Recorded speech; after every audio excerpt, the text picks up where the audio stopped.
कृष्ण कहते हैं, अहंकार मत करो। किसी को कुछ भी देकर क्या पता तू दे रहा है या पिछले जन्म का कर्जा चुका रहा है। मंजिलें मुझे छोड़ गई, रास्तों ने संभाल लिया। जा जिंदगी तेरी ज़रूरत नहीं, कृष्ण ने मुझे संभाल लिया। इस भौतिक संसार का यह नियम है, जो वस्तु उत्पन्न होती है कुछ काल तक रहती है, अंत में लुप्त हो जाती है, चाहे वे शरीर हो या फल हो। तुम कृष्णा की तलाश करो, कृष्णा स्वयं तुम्हें ढूंढ लेंगे।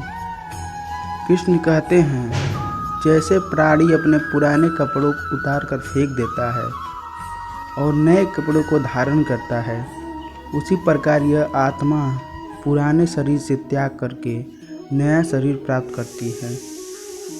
जिस दिन हमारा मन राधा कृष्णा को याद करेगा, उसमें दिलचस्पी लेगा, उसी दिन से परेशानियां आना बंद हो जाएंगी। कृष्ण कहते हैं, जब जब संसार में धर्म की हानि होगी, अधर्म की विजय होगी, तब तब मैं इस पृथ्वी पर अवतार लूँगा। कृष्ण जी कहते हैं कि मनुष्य अपने कार्यों के अनुसार ही उन्नति व अवनति प्राप्त करते हैं। यह जीवन अगले जीवन की तैयारी है।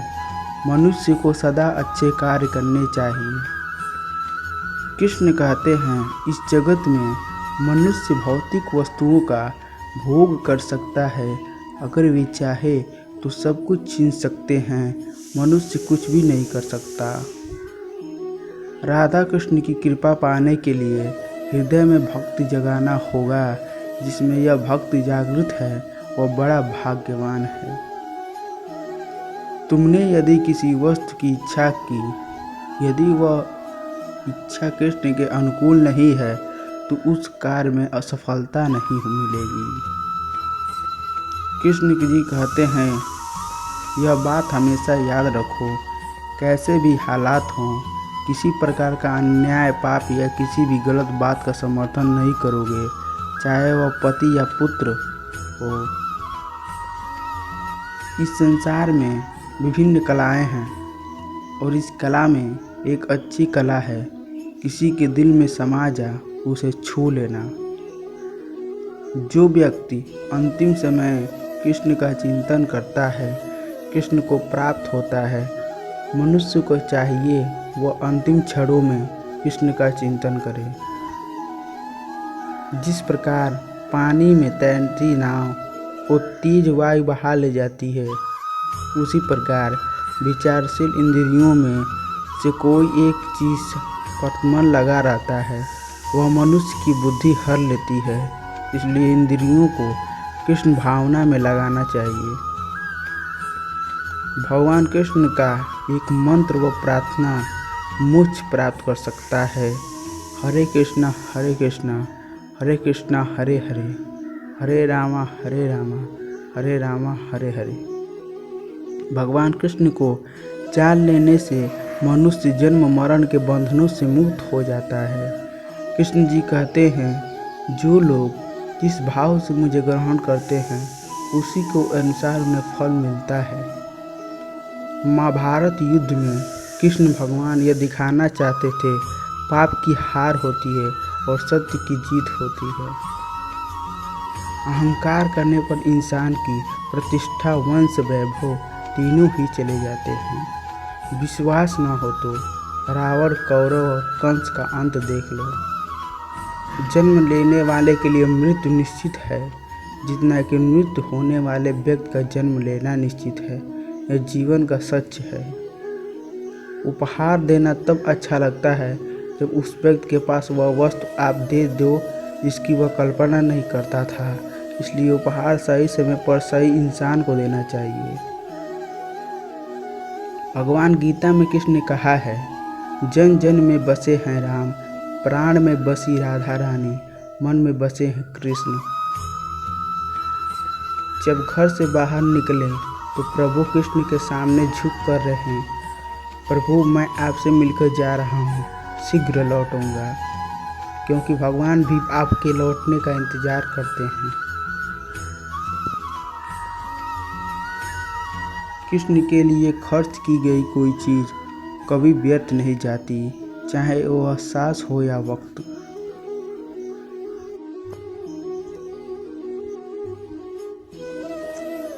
कृष्ण के लिए कोई भी चीज़ अच्छी नहीं होती। उपहार देना तब अच्छा लगता है जब उस व्यक्ति के पास वह वस्तु आप दे रहे हो और उसके कल्पना से परे हो। कृष्ण कहते हैं, मनुष्य शरीर त्याग करते समय जिस भाव का चिंतन करता है उसी भाव अनुसार उसका अगला जन्म निश्चित हो जाता है।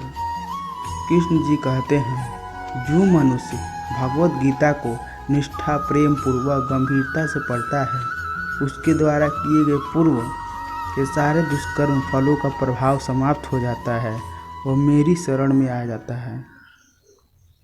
मनुष्य को अपने जीवन के उद्देश्य को समझना चाहिए।